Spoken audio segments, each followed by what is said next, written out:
Range Rover good with mine. Hey, what's going on, Raider Nation? Welcome to another video for the Black and Silver Way. Today I actually have Cameron from Raider Nation News with me. If you want to say what's up, Cameron. Hey, what's going on, Raider Nation? You know what it is. It's your boy, Cameron P. It's me, Cameron P, Raider Nation News. You guys know what's up. Yeah, make sure to go ahead and go subscribe to Raider Nation News, guys. I'll leave all his links in the description below. And today we wanted to talk about something different. There's not much going on in training camp, or not in training camp, but in off season right now. There's not many topics going on. Today we're going to talk about how we feel about the Andre Johnson situation, because I know that's the main thing right now that people are talking about, is if we're going to trade for Andre Johnson. And another thing is we wanted to discuss what is the definition of a true Raider fan. The first topic we were going to get into is the Andre Johnson trade. Cameron, how are you feeling about the Andre Johnson trade situation? You think Reggie McKenzie's going to bite for it, or you think he's going to pass? Yeah, the Andre Johnson trade is a tricky situation because first he goes and says, I'm not playing. And then he goes to come back, and they said, all right, well, you already missed the first 2 weeks, so you can't get the $1 million workout bonus. So then he's like, all right, screw you guys right back. I'm going to continue sitting out then. And now we're at this weird point where we're waiting for training camp to roll around to see if he's going to be a holdout or if they're going to release him or trade him. And I don't think it's more of will Reggie McKenzie go out and trade for him, because they're already talking about it. You know, they're not willing to offer a first-round pick because Reggie McKenzie loves his picks. But, you know, I think the bigger question is if the Texans are going to trade him, because everything that I've been reading, because I've been paying attention to this as it's been developing over the past week or so, is kind of like the Texans are almost dead set on not trading Andre Johnson. So I don't know what they're going to do with him, because he's not going to play for these guys from what we've seen so far. You know, you can't pay him enough to come play for you because you guys are going to suck for another year at least.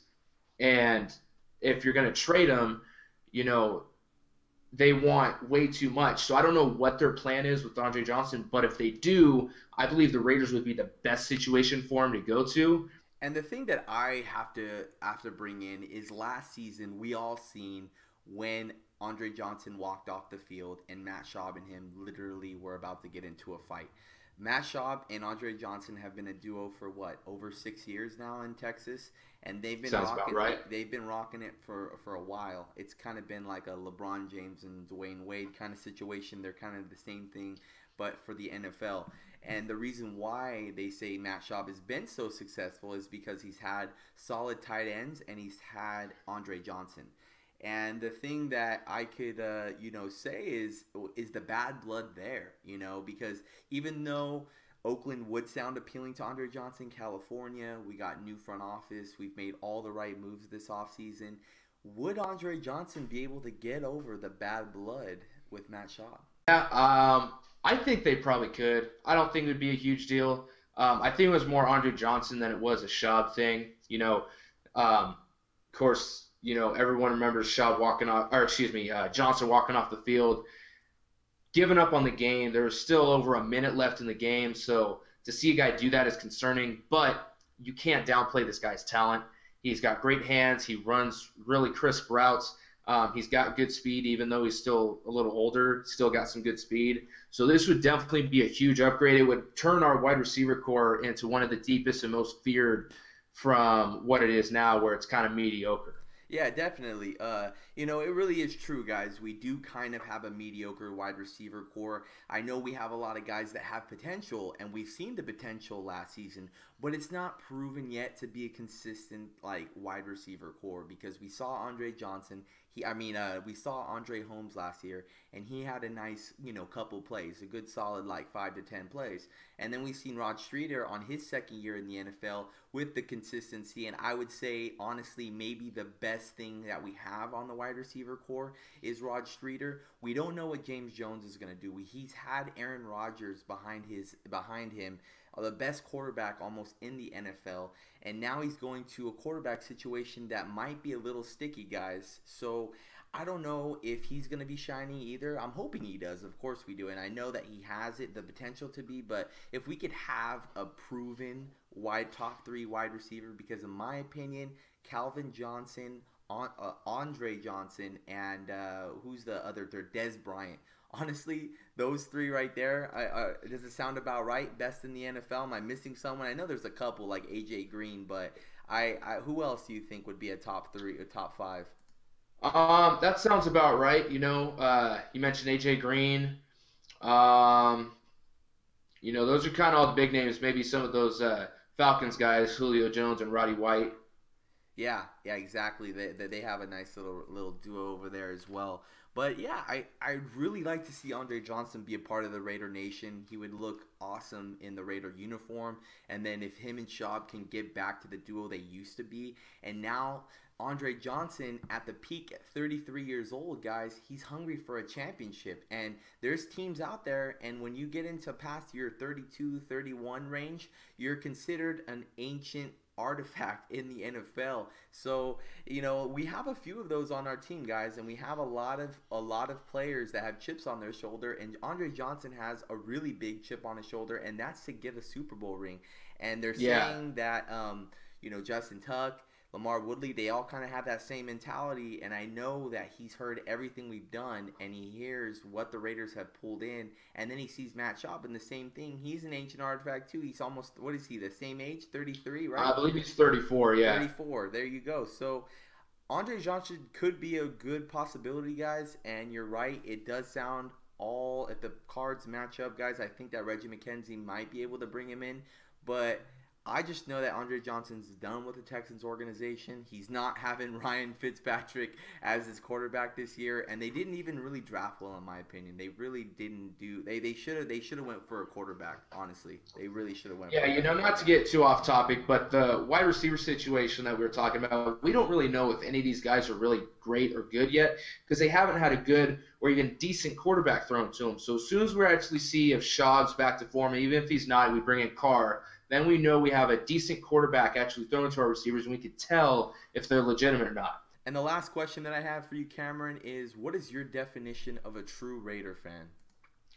A true Raider fan is someone who bleeds silver and black like me and you. They don't jump ship when things get rough.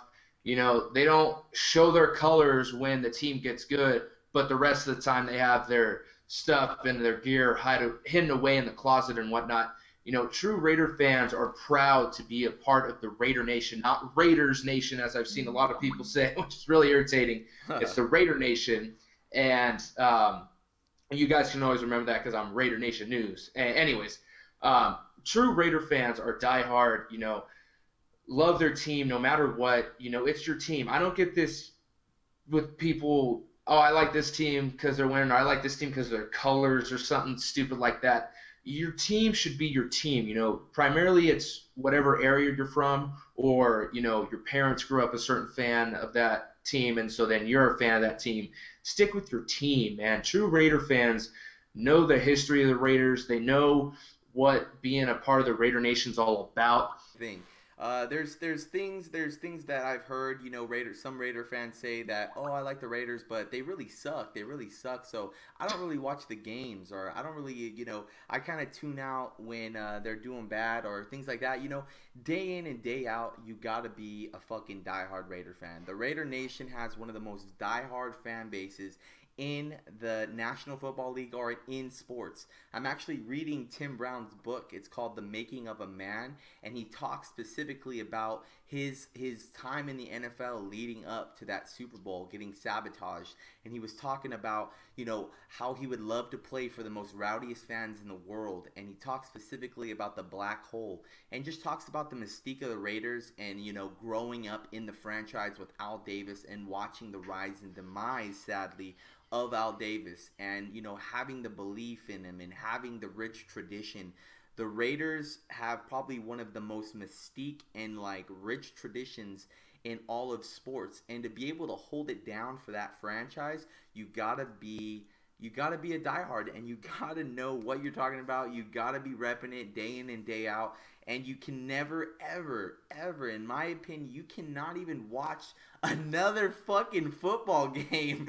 I don't even care if you're a fan of the NFL or whatever. Just in my opinion, you could watch another game, I guess, because we all love the NFL, but it's like me. I strictly only watch the fucking Raider games. And once that Raider game is done, that's it. I'm done. I'll maybe watch like the Steeler game with my dad. When I used to live with my dad, he used to watch the games because his would play after or before mine. Sure, I'll make an exception and watch the game with my dad because he would watch mine. But now that I have my own home with my TV, oh fuck no. No other fucking game is gonna be played in this damn house. But anyways, that's just my opinion of maybe what being a true Raider fan is, guys. My video is gonna end right now. We only have 15 minutes. Cameron, if you want to say your goodbyes. Yes, thank you very Ray Nation for watching. I appreciate it very much, and I've been getting a lot of love and support on my videos, my channel. So thank you very much. The subs are going up. Everything Raiders almost done. So if you're still over there, come subscribe to Raider Nation News. That's where it's at now. And make sure you stay tuned because once the season gets started, training camp, this show is going to go off. It's going to be really good, and we're just dealing with boring crap right now. So stick around. Thank you very much, Raider Nation. Yep, and that's it, guys. Make sure to like, comment, and subscribe, and go ahead and check the links in the description below. And have a good one, guys. Peace out, Raider Nation. Peace.